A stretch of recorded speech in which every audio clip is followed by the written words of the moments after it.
Lasă la întâlnire. Atenție, copii! Aceasta este faimoasa și fascinanta specie de păianjen tarantula. Toate arachnidele, toți păianjenii, pentru cei care nu și-au citit lecția, tarantula vânează insecte. Majoritatea au câte o glandă veninoasă, însă veninul femelei tarantula este foarte puternic și extrem de periculos. Pentru oameni, în special pentru copii care nu sunt atenți în clasă. După ce au prins prada în plasă, tarantula face mici găuri în corpul victimei și suge pe acolo lichidul vital al acesteia. Mișto!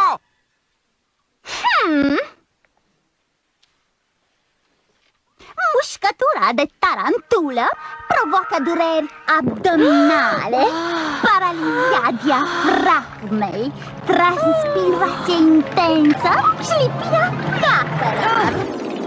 Nenumăratele mistere și frumusețe ale lumii naturale sunt într-adevăr demne de toate admirația.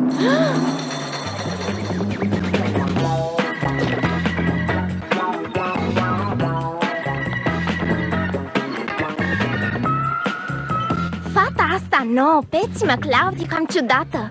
Se uită mereu în partea asta.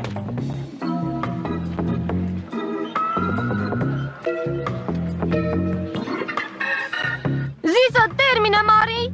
Să termine ce? Fata aia se holbează mereu la mine. Mă simt violat. Poate s-a îndrăgostit de tine.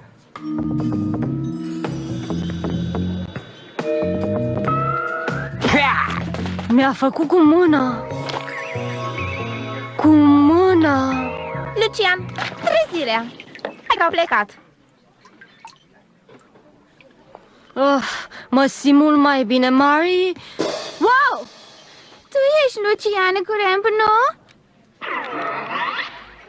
Am auzit totul despre tine. Ești o adevărată legendă pe aici. Ți-ar plăcea să treci mâine pe la mine? O să-i facă mare plăcere. Super! Vino pe la prânz, abia aștept! Pa! Lucian are o întâlnire. Vrea să iasă cu mine. Ha! Hei, gura puturoasă! Gura puturoasă? Mari, îmi miroase mie gura? Știi tu, pute? Mi-e greu să-ți spun, Lucian. Puți rău, mă! Trebuie să fac o impresie bună mâine la întâlnire. Nu pot să las nimic la întâmplare. Încă nu-mi vine să cred că vrea să trec pe la ea. Are capacitatea să vadă sufletul tău mare prin ambalajul deloc impunător. Absolut. Ei, cum ți se pare? Mă exprimă costumația asta? Sper din suflet că nu. Ha! Arăți ca un păpușel fandosin! Oh, Mari, dacă nebunul ăsta, în răutatea lui, vede lucrurile clar și are totuși dreptate. Cred că ar trebui să mă schimb iar.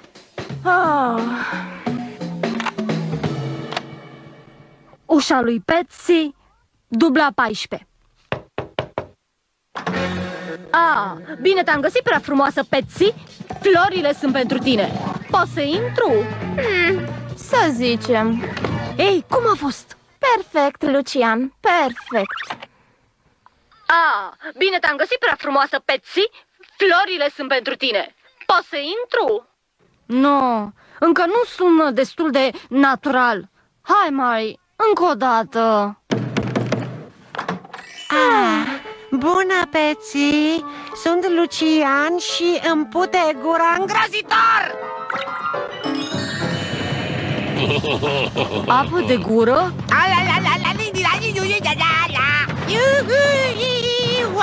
Mai, și eu fac tot ca un sălbatic? Bineînțeles că nu, Lucian. E doar o șmecherie de-a lui ca să te scoată din sărite. Lucian, dă-mi te rog puțin salata. Lucian, nici nu te-ai atins de mâncare. Te doare stomacul? Sau trebuie să scot iar afară super deodorizantul de cameră?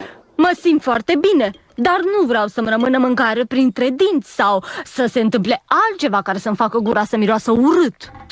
Mâine are întâlnire!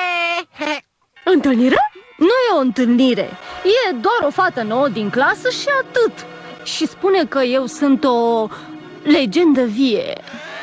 Fată nouă? Ce drăguț! Trebuie să fii în cea mai bună formă, Lucian. Fetelor le plac întotdeauna băieții care sunt foarte curați. Mami, n-ai ceva cu care să mă dichisez și eu? De când aștept eu să vină ziua asta? Mă duc să aduc trusa.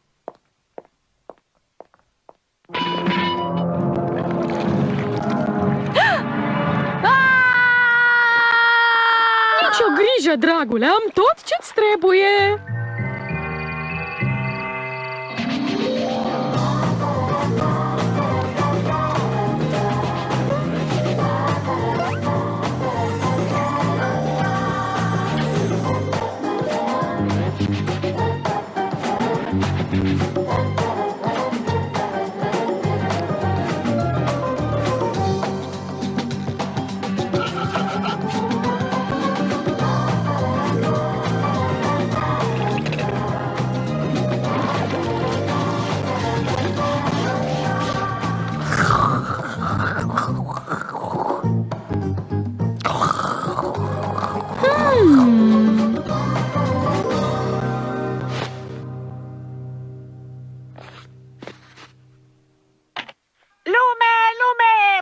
Lucian și sunt cea mai mare păpușică din lume!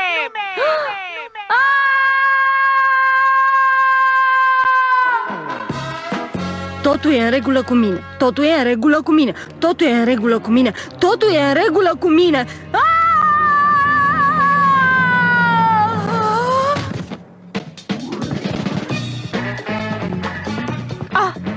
Asta o fi urmă de pix?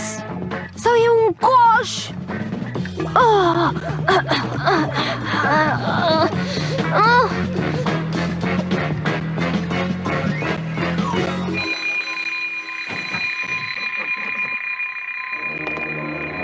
Trebuie să fiu mai curat, mai curat, mai curat.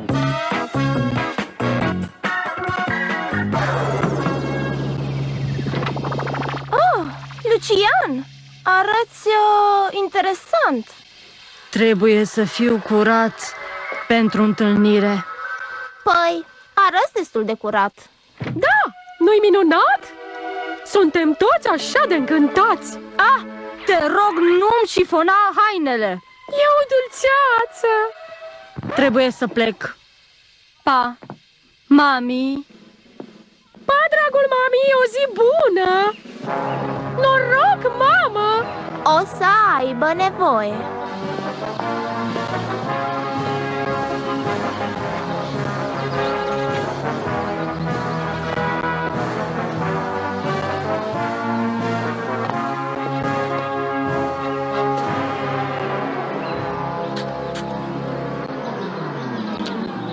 Marea clipă. Eu sunt, bună, Flori, Peți, eu, Lucian, tu ești? Păi să spun noutățile. Eu am vrut să vii la mine ca să ai grijă de... Pardon? Da, ori se cam îngrășase, era păduros și m-am îngrijorat. Am auzit că tu te pricepi la animale și de-aia te-am chemat. Dar e totul în regulă.